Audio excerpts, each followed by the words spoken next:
Since getting into Gran Turismo back in 2019, I've learned a lot about what actually makes you faster and what really doesn't. Competing in top splits has exposed me to a wider range of driving styles and techniques. I've seen firsthand what translates well and what just doesn't. And now, after coaching other drivers for a couple of years, I think I've developed a pretty solid picture of the most common mistakes people make. And over the years, I became a much faster driver myself. And in this video, I'm going to narrow down the top 5 mistakes I see most often. So let's begin with references. These points are your guides on the track. But they are not just about braking markers, as many drivers think.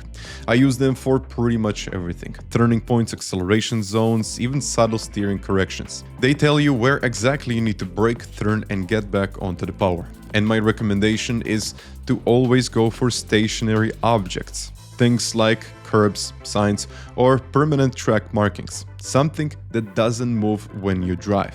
So let's have a look at this example. And now you can notice how I always use stationary objects. For example, this transition on the left, and that's my braking point. Then, as we move into the corner, I need a target to turn into, and that's exactly why I use the line on the right. And of course, when we reach the apex, I need another reference. This helps me to accelerate more consistently and, well, to be more confident through the exit. But the biggest advantage of using references is consistency. They let you follow the same patterns every single time. And that's exactly why you'll notice some top-rated drivers clocking insanely consistent lap times. Also, a lot of drivers think that late braking is key to fast, consistent lap times, but it's actually quite the opposite. Now, don't get me wrong here. You still cannot brake at 150 if the fast guys are braking at 100. It just doesn't work that way.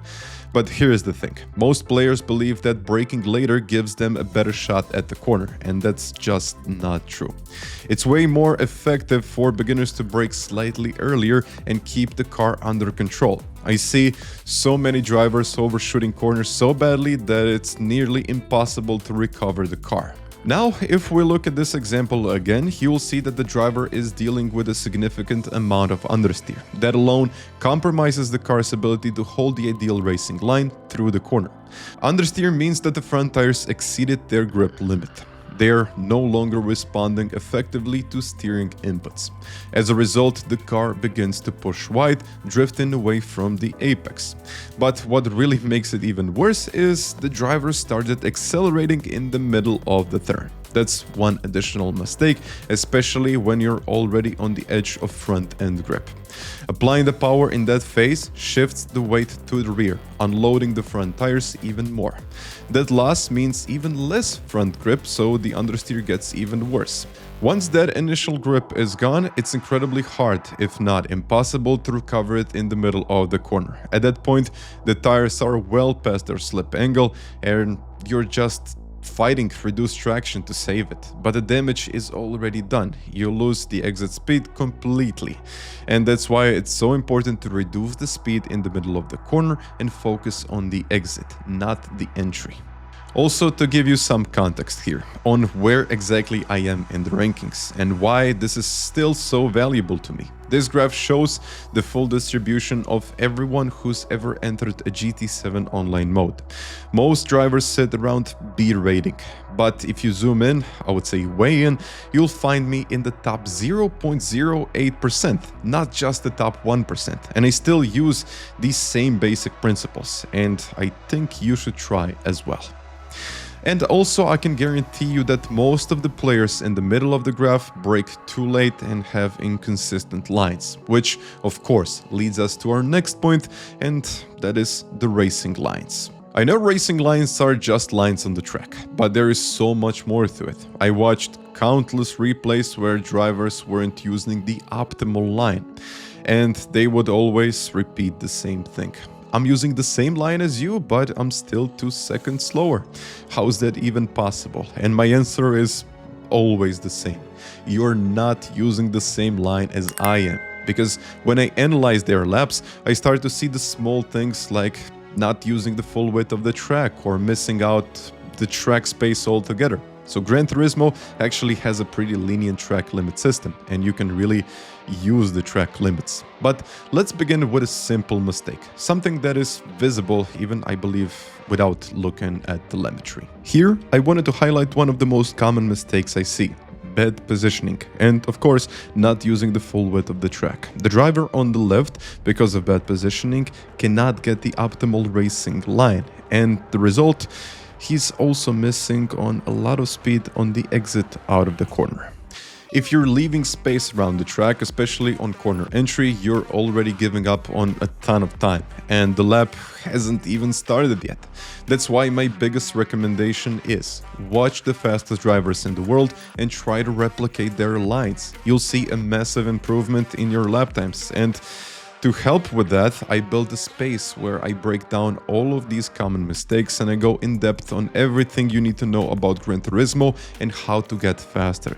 Over 500 drivers already joined my online course, and most of them have already seen improvement. Of course, you can go check it out in the link down in the description. And if you're serious about pushing to the limit, you're probably not fully optimizing your lines, like in this example.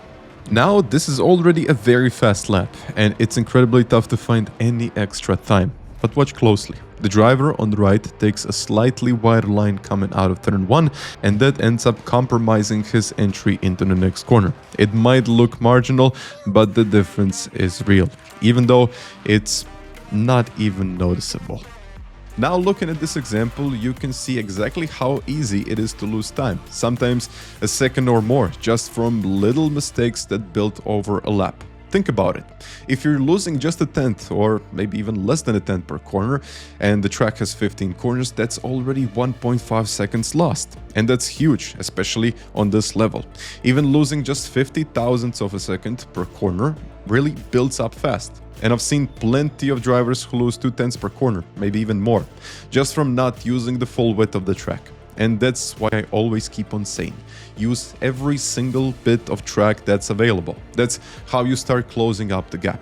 You might not go from 3 seconds off to matching the top times overnight, but you can cut that down to, for example, 2 seconds, 1 second, just by cleaning up your lines and avoiding the mistakes that we talked about earlier. Late braking, overshooting the corners, and that's an easy 2 or 3 tenths gone, just like that.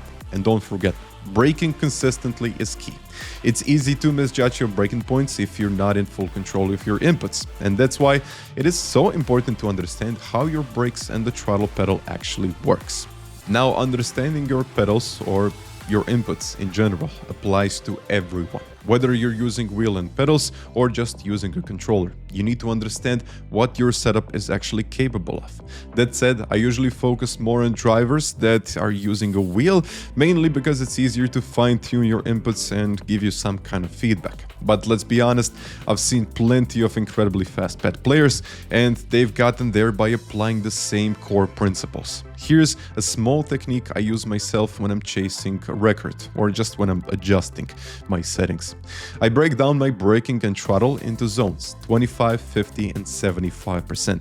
This helps me to feel how much pressure I actually need. Sometimes you don't need to slam the brakes all the way up to 100%. You just need to apply 50% to slow the car just about enough, then rotate and get it turned in. One of the most common mistakes I see, drivers overslowing the car.